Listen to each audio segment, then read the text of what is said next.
Salut à tous, c'est Julien. Aujourd'hui, je vais vous montrer plusieurs commandes indispensables dans l'invite de commande Windows, aussi appelée CMD. Des commandes simples, mais très utiles pour comprendre votre PC et votre réseau. Première étape, pour ouvrir l'invite de commande, il suffit d'appuyer sur le bouton Windows et R en simultané, de taper CMD, et l'invite de commande Windows apparaît à l'écran. Ou autre méthodologie, dans le menu démarrer, on tape Invite. Et on peut ouvrir l'invite de commande Windows. La première commande, ipconfig. On peut voir l'adresse IPv4, donc celle que j'ai en local sur mon réseau, le masque de ce réseau et la passerelle. Il faut savoir que la commande ipconfig peut être utilisée avec d'autres arguments derrière, par exemple ipconfig/all. Et là, on va voir un peu plus de détails. Donc, par exemple, l'adresse physique qui correspond à l'adresse MAC de ma carte réseau Ethernet. Si mon DHCP est activé, etc., etc. On peut faire également ipconfig/release. Ça permet de libérer l'adresse IP actuelle du PC. Donc le PC se déconnecte temporairement du réseau. Et on peut faire ipconfig/renew.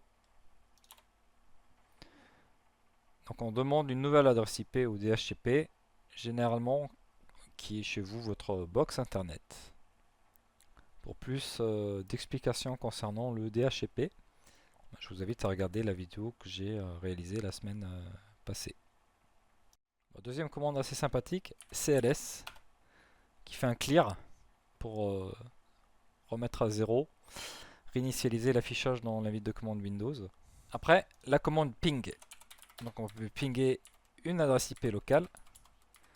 Par exemple là, je ping ma box et elle répond.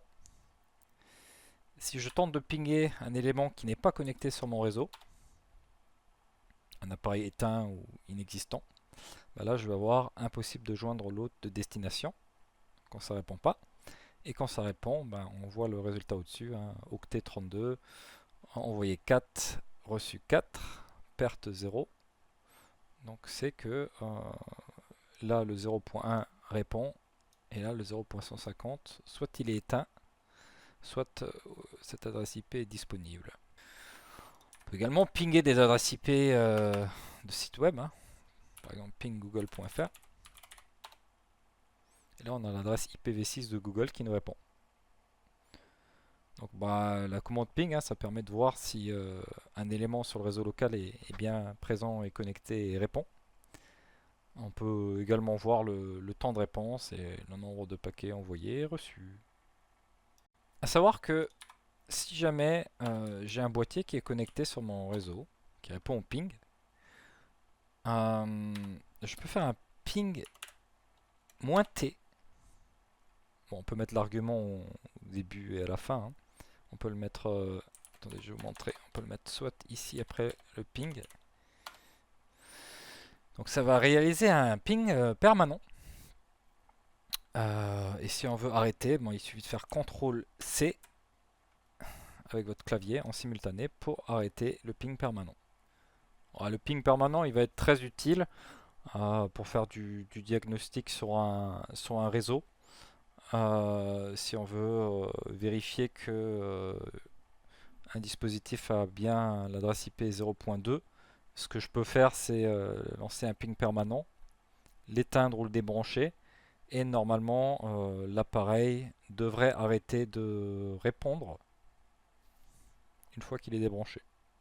Exemple, je vais faire un ping permanent vers un dispositif qui est connecté sur mon réseau. Donc pour l'instant, il répond au ping. Et il suffit que je déconnecte ou débranche l'appareil. Et tout d'un coup, délai d'attente de la demande dépassé. Et si je rebranche l'appareil sur le réseau, le ping va répondre à nouveau.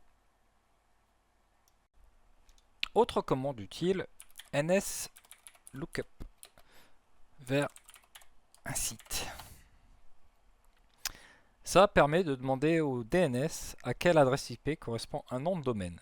Et ça nous retourne une adresse IP. Donc là, j'ai l'adresse IP de Google. Je peux pinguer l'adresse IP de Google si besoin.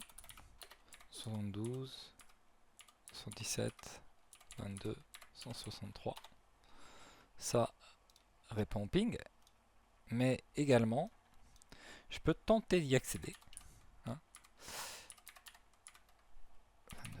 163. Et ça me ramène directement sur Google. Autre commande utile pour le réseau, tracert. Et un site, par exemple google.fr toujours. Et la commande tracert permet de voir le chemin emprunté par les paquets réseau jusqu'à l'accès à un serveur ou un site internet.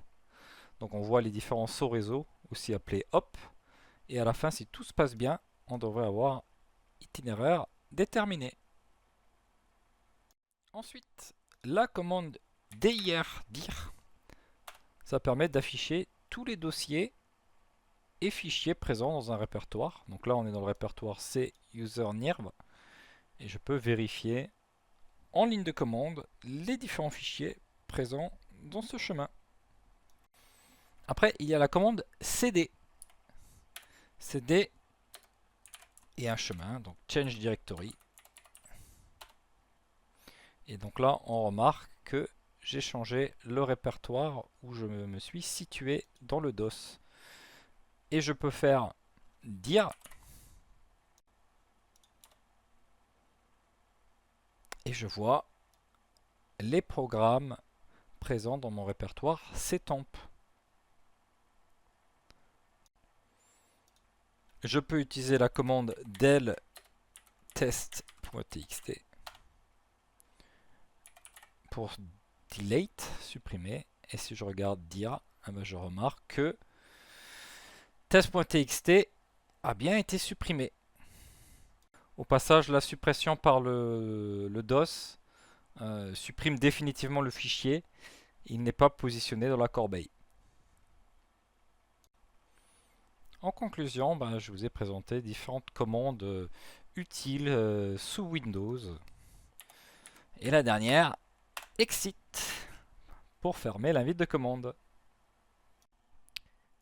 Merci d'avoir regardé cette vidéo. Si ça t'a aidé, pense à t'abonner et on se retrouve très vite pour la suite. A plus.